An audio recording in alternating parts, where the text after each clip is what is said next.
Today we're going to go through how I like to cut my rope. So you will be likely working with some flames, some hot surfaces, and I'm cutting synthetic rope. So essentially it's plastic. So you're going to get some fumes. So I would only do this in a highly ventilated space. I've got my door and my window open. However, I generally prefer to do this outside. It's a bit windy today and it'll be a bit hard to hear me. So really make sure that you're in a well ventilated space. You could probably wear a mask if you would like to as well. Just make sure it's a mask for fumes, not just a P2 mask, that won't do anything. So I have a few tools here that I will walk you through. I have a rope knife, hot knife here. I simply have this because years ago I bought it for cutting my climbing rope. It's a little bit thicker, so it just made more sense to be able to do it with one nice clean cut. However, you really don't need a tool like this. You can do it with some lighters and a pair of scissors. You can also do it with using the gas stove, if you've got a gas stove, or a gas camping stove as well. It's really up to you. But again, just really think about what space you're in and the fumes that you may be inhaling. So before we get started, I use actual scissors, not my shears, for the pure reason I don't want to blunt my good quality shears in case of an emergency and they're blunt and it's like, oh my god. So I would always recommend just using a normal pair of kitchen scissors. I've also got here a piece of fabric for kind of stamping down the ends to make them nice and neat. Use something that you don't like because it will get melted plastic on it.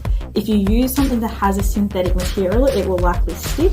And you can also transfer the material of the cloth onto the end of the rope, so kind of think about that when you're choosing. I also have a little bowl of water here to dip my fingers in. Once I cut, I like to dip my fingers in and then actually squeeze the ends. The water's just to save my hands from being burnt. I have accidentally burnt myself before, so don't do a Fern. And I have a silicone cutting mat here just to protect my surface underneath. However, if I get too aggressive, it will go through with the hot knife. So that's just a little bit of a heads up. It's not a foolproof method. I also have here my two different types of rope. I have synthetic nylon here and I have synthetic posh here. What we're going to do first of all is we're going to go through and we're going to cut both of these and see the different properties of the rope because they do require a little bit of difference in kind of making sure that I've controlled my ends once I've made the cut. We're going to go ahead and make the first cut into our rope just because I want to show you the different layers of the rope and why it matters for when you're cutting rope. And these scissors are really good ones.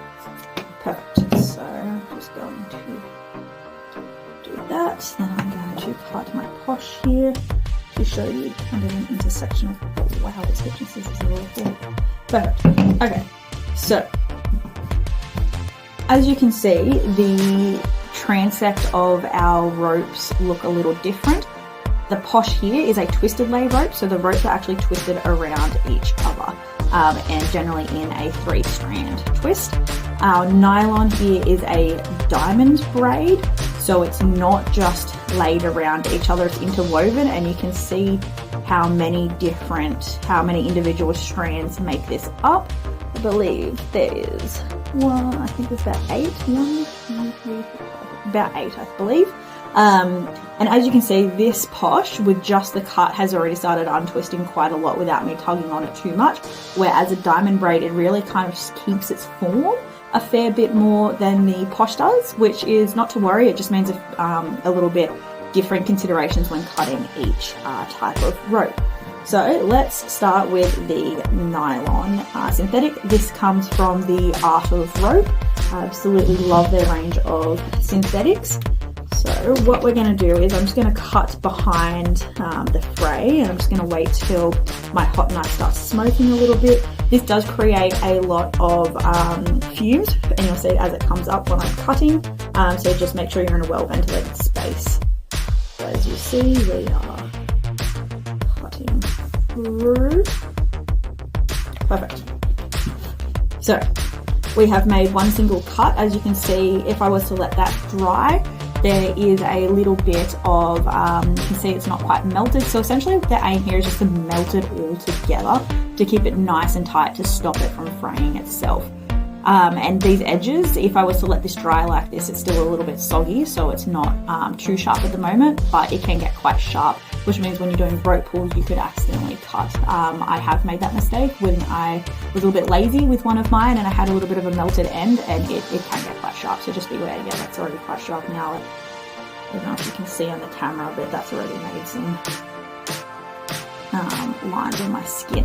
So to fix that, what I'm going to do is I just like to get my hot knife, or you can use your lighter, no problems. I'll show you the lighter after. It just takes a little bit extra, and this is a bit easier while I'm also talking at the same time. So what I'm doing here is I'm just kind of melting around and kind of just getting a good melted kind of end going.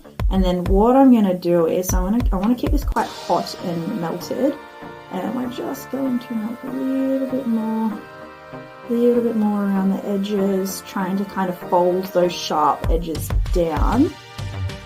Fold it down, get it nice and melted, about maybe 1/2 centimetre to 1 centimetre down my rope tip. Perfect. So I've got that nice and melted. I'm going to dip my fingers in the water, and then we're just going to stamp it. That's not hot, and I'm really putting some pressure on it, and I'm just keeping my fingertips quite wet so it avoids my skin from burning. Perfect. So that's quite melted together, and it's nice and flat, and there are no sharp bits at all. So that's how I like to cut and burn my nylon. For the posh, we're going to do the same method. We are going to cut just below where it has started to untwist. So I'm just going to cut that smoke away from me. And same thing as the nylon, you can see it's just cut the edges. However, with the twisted lay, because it's 3 strands wrapped around each other, it also gets just as sharp around the corners once it dries nice and hard. So what we're going to do is what I aim to do is here, I kind of want to get some melted ends in between, so it really kind of melts the whole synthetic fiber together. So again, I'm just going to take my hot knife, I'm going to hold it down here and just roll my rope along. Perfect. So I'm really just trying to get as much melting as possible.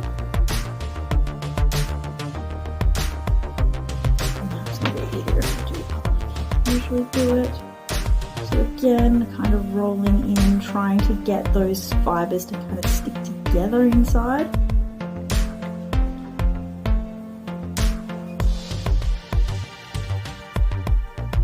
Perfect. Now, I could dip my fingers in the water, and I'm just rolling the edges down so they're rounded, not sharp. I could stick my fingers under the water. The other technique is to grab your piece of cloth and to really stamp it around. But as you can see, my cloth is now attached, and sometimes when you pull it away, it's fine, but other times, see, I've got a little bit of red rope on here, which is not a worry, but sometimes the pulls can actually dry really hard and sharp. I can also sometimes use the end of my silicone mat as well, which is actually my preferred option because there's realistically it's not sticking, it's silicone. Perfect, so a nice rounded end on my posh rope as well. Wonderful. So I'm going to demonstrate again with the cigarette lighter method. It's just a little bit harder, particularly for the posh, because the flame is only a short flame, so it's hard to get it into the hottest part to really get into the wrap of the 3-strand fiber. If you were to use a camping stove or your gas stove inside, then it would be much, much easier, whereas with a cigarette lighter it's a little bit tougher, but absolutely no problems with doing it, as long as you make sure that you stamp the ends down and glue each of them together. The other thing is, if you do use your stove inside, put the range hood on, which is excellent fume extraction. I should really be doing that right now because there's no wind inside, so you would be able to hear me. But we've come this far and there's only one more to go. Perfect, so I've cut the ends of my rope, and again, I'm just going to get my cigarette lighter on that and try not to breathe, let it roll out. So roll it around. What I'm looking for is that all 3 strands are equally got some melt on it, and that the top also has some equal melt. I'm going to blow that out, and I'm just going to get my silicone mat and snip it down nice and tight, and really blunt the ends. Cool, so as you can see, I've got a nice melt on this side, however this side is lacking a little bit, and some of those could probably eventually pull up with a lot of like pulling through, pull up and melt and unravel. So I'm just going to, let me get this knife out of the way. Perfect. So I'm just going to send a little extra love with the lighter on the opposite side where it was exposed and not melted. Perfect. So you can really see the melt when it's coming on, so it's clear when you've done it right and when there's and like you're ready to start squishing and stamping down.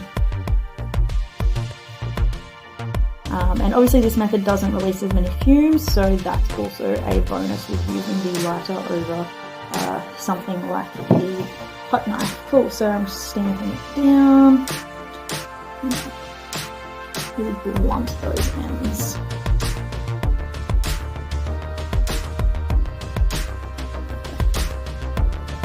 Cool. This one's got a little bit of a tip, but it's not a sharp tip, it's a blunt tip, so I'm just going to leave it for now. And there is another melted end rope, and the exact same process for the diamond braid.